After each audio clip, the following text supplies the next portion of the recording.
Korang tentu tahu Plan B kan? Kalau datang ke Ipoh, ke Old Town, mesti salah satu tempat yang wajib korang lawat ialah Plan B. Okey, dekat Plan B, kalau korang perasan, ada satu kafe butik yang bernama Burps and Giggles yang ada sekarang ni. Tahu tak, Burps and Giggles ini dahulunya adalah sebuah kedai penjahit baju yang bernama US Peter. So kalau korang lalu berhampiran Plan B ni, pasti korang nampak lah satu papan tanda yang pudar sepanjang Jalan Sultan Yusof. Jalan ni dahulu dikenali sebagai Jalan Belfield Street. So korang nak tahu tak sejarah US Peter ni? Kalau nak tahu, jom.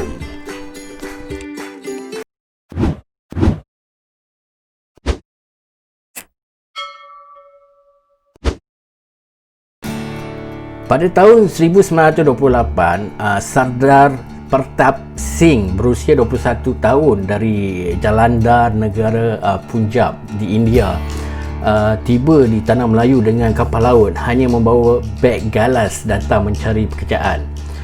So Sardar Pratap Singh ni sebenarnya adalah seorang tukang jahit di India.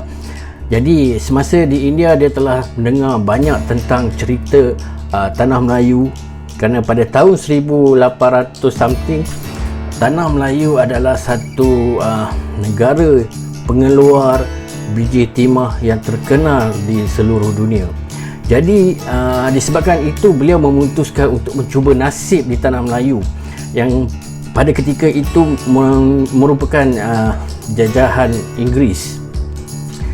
Jadi pada mulanya dia bekerja sebagai tukang jahit di sebuah kedai sebenarnya milik orang Britain di Lot 33 Station Road. Setelah beberapa tahun, beliau membuka kedai jahitnya sendiri, iaitu US Peter. Didirikan pada tahun 1936. Menurut cucu beliau yang bernama Charanjit Kaur, US Peter mendapat nama sebenarnya nama moyang beliau sendiri, iaitu Uttam Singh. Maka jadilah singkatan nama US. Sementara itu, Pratap menjadi Peter, nama yang diberikan oleh owner kedai di mana beliau bekerja dahulu, sebab owner Mak Saleh itu atau orang British itu susah nak sebut nama Pratap. So dia sebut nama yang seakan-akan sinonim dengan nama barat ketika itu, iaitu Peter. Jadi pada ketika itu, Mr. Pratap mempunyai 12 tukang jahit. Mereka menjahit gaun dan pakaian lelaki untuk pegawai Inggeris dan isteri mereka untuk acara sosial. Dia terkenal dengan pekerjaannya yang teliti, dan sebab itu jenama jahitannya menjadi jenama terkenal di kalangan masyarakat Eropah di Ipoh ketika itu. Malangnya, kegembiraan dan legasi keluarga mereka ni tidak lama. Pada tahun 1945, Mr. Pratap telah ditangkap oleh tentera Jepun dan dibawa ke penjara Batu Gajah. Selama zaman penjajahan Jepun, sebenarnya tidak dibenarkan menjual kain hitam yang dianggap menentang Jepun. Nasib baik, semasa penangkapan itu, seorang pegawai Jepun mengenalinya dan memberitahu pihak atasan bahawa Pratap mempunyai kain hitam di kedainya kerana dia adalah tukang jahit.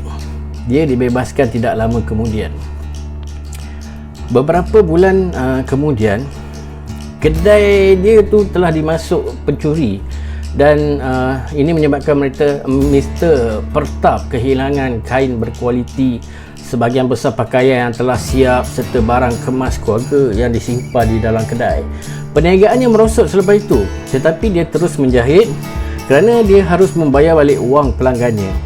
Selepas rompakan itu, Mr. Pratap mula menjahit untuk masyarakat tempatan dan membuat kostum untuk penari klasik India.